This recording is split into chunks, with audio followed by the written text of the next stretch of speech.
2003 Vauxhall VX220. As you can see, it's finished in this lovely blue colour. Start by having a look at the bodywork. If we start on this driver's side, start on the front wing.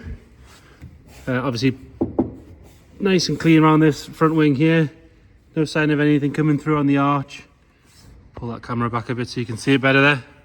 Nice and clean. No sign of any stone chips down the bottom there where you'd think they'd start to kick up along there. It's on the standard VX220 wheels. A lot of these got their wheels changed. But this is on standard wheels. This one's on a Bridgestone tyre on the front. And we'll check the rest as we go. You can see on the back it looks like it's already matching, so that's 2 on this side. Where the front wing meets the bumper, we do have a little stone chip that's been touched in here. That's worth that pointing out. Coming down the driver's side, we'll have a look along the sill. And you can see it's nice and clean along there. No sign of any sort of curb damage or being jacked up wrong or anything like that. A couple of little stone chips just on the bottom of the door there, one there, one there. And another one at the top here. The rest of the door all nice and clean and tidy. Clean and tidy around the wing mirror as well. And coming up this sort of, rather than an A-pillar, it's like a one-piece windscreen surround, if you like. That's all nice and tidy. And that lovely contrasting silver. Then you've got this black canvas roof. This actually rolls up to something really quite small, about obviously this long and about this wide. Goes in the bag in the boot. Really easy to remove, takes about 10 seconds. You've got a clip under here, clip there, roll it off, job done. Roof itself, all nice and clean. There's no signs of any rips or tears. Obviously it gets stored in a bag. You tend to find these cars get kept in garages and stuff, so it's not going to be like a sort of all-weather convertible where it's green and things like that. Moving down the rest of the car, we've got this PPF film that sort of goes from the top of this quarter down and along here. That has sort of faded and gone a little bit yellow. You can just see it on the camera, but it is there doing its job. They're quite easy to replace. Other than that though, it's definitely done its job because there's no stone chips on the paint or anything around it. The rest of that arch, that's all nice and clean and tidy. Another good wheel with a Bridgestone tyre. Coming up and along here, we've got a bit of water on there, we'll ignore that. It's obviously been well cared for. There's no real marks or anything along there, or on this rear section, or on the filler cap. You'd think there'd be the odd little mark here or there for someone missing, but that's all good. And I've got this aluminium locking cap again, nice and clean. Coming round onto the rear, and quite often on these things, these headlights let in a bit of air, which then obviously leads to some moisture when they go cloudy. But as you can see, both of these are lovely and clean and tidy. The rest of the lower half of the bumper, that's all good as well. You can get underneath and have a look. You can see all nice and tidy under there. The exhaust sits nice and straight. It's not off to one side or completely black or anything like that. The correct badging, nothing else. No extra stickers or anything, all nice and tidy. And then the deck lid itself, we've got one little mark just there from a bit of bird poo, and there's another one there. That one's polished off, but other than that, all nice and tidy. And then we do have a chip just where the bumper meets the rear quarter there, where it's actually chipped the paint off. This arch, all nice and clean. Same thing with the PPF film, that's gone a little bit yellow. Another good wheel with a Bridgestone tyre, so that's 3 out of 4 so far. Lovely and clean on that rear quarter. And have a look underneath from here again. No sign of any curb damage or being jacked up wrong. Then obviously they've got this full aluminium flat floor, which again looks nice and tidy. All good on that door, nothing really to report along there. Can have another look at the roof from here as well.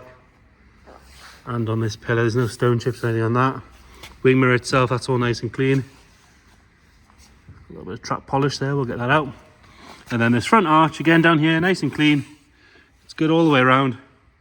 And we're on our final nice wheel with Bridgestone tyres. These come with AP racing calipers as standard. They're in nice clean condition, but we have got 4 matching Bridgestones all around. Both headlights, nice and clear. There's a tiny little bit of moisture in that one. This was outside last night as well, and I've noticed that hasn't got any worse as well, so it must be a minor leak. Little scratch on the front of the bumper there. And the odd tiny little stone chip that you're going to expect. A couple of them have been touched in. Other than that, the rest of the front of the car, lovely and tidy. We do have one bird poo mark there that's just wants polished off as well. You can actually feel it sitting on top of the paint, to be fair. And there's a light scratch just there. In and around these intake grills, they're all nice and tidy. Obviously you've got your radiator underneath there. You can have a look under here as well.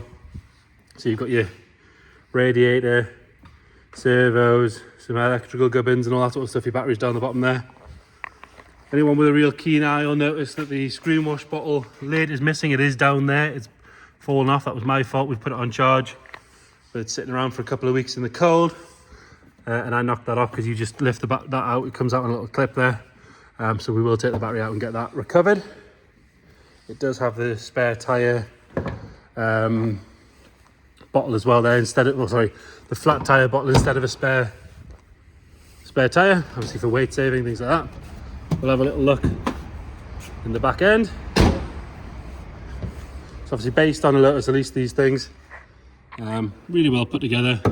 Obviously the equivalent early Lotus Elise now is going to cost you 20,000+. So it makes these things really good value. We have the bag for the roof as well. So it's a 2.2 litre Vauxhall engine, found in a load of different Vauxhalls. This one's nice and standard. It hasn't got any silly exhaust or anything like that on it. You can't see a lot in there. You can see down to engine mounts and stuff, which all look to be nice and tidy. If you check our description, we'll detail everything we know about service history and things like that. And then coming on to the interior, quite often with these cars where they're sort of a tub like this, they can get all scraped and scratched up, and it's always a sign of somebody not really caring. But actually you can see this one lovely and clean and tidy all the way along. Door card, that's all nice. And then driver's seat, tiny little bit of wear on the bolster there, exactly where the seatbelt hits, but other than that, all good. Steering wheel is nice and clean. Knock it on for a second. Turn that fan down. So it's 39,302 miles on this one. Fire it up. Again, as you can see, nice and smooth under there. A little bit of condensation coming out, but it is -2 today. No smoke or anything like that, nothing nasty flying out. Look at all the switch gear, that is all nice and clean. Again, these Vauxhall ones are kind of guilty of wearing thin, but 39,000 miles is not a lot of use really. So it won't have done that yet. And if we come around the passenger side again, nice and clean on the door card. Door shuts are all lovely all the way down. There's just no sign of any marks along here, which for me is always a good sign on these or any Lotuses or anything like that. And then a nice tidy passenger seat. They're really comfy, these seats, for what they are. What I believe is the standard head unit. And then obviously you've got your heated controls. They are very basic in here, but it is sort of like a road spec track car, isn't it? Got the carpet set and then the aluminium along the bottom, but again, all nice and clean. It's not sort of scratched up. It hasn't had people jumping in and out of it or any misuse like that. Again, that engine just ticking over nicely. Condensation's all gone because it's run for a couple of seconds. I did briefly take it down the road.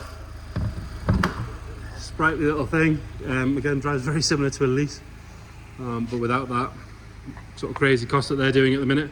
So there you go, 2003 VX220. It does come on that plate, V22 ORG. If you've got any more questions, please get in touch. If you want to come and see the car, let us know. We'll book you in. We're open every day for viewings. If you can't get to us, again, let us know. We can do video calls, we can send you extra photos or videos, whatever you might need. Thank you.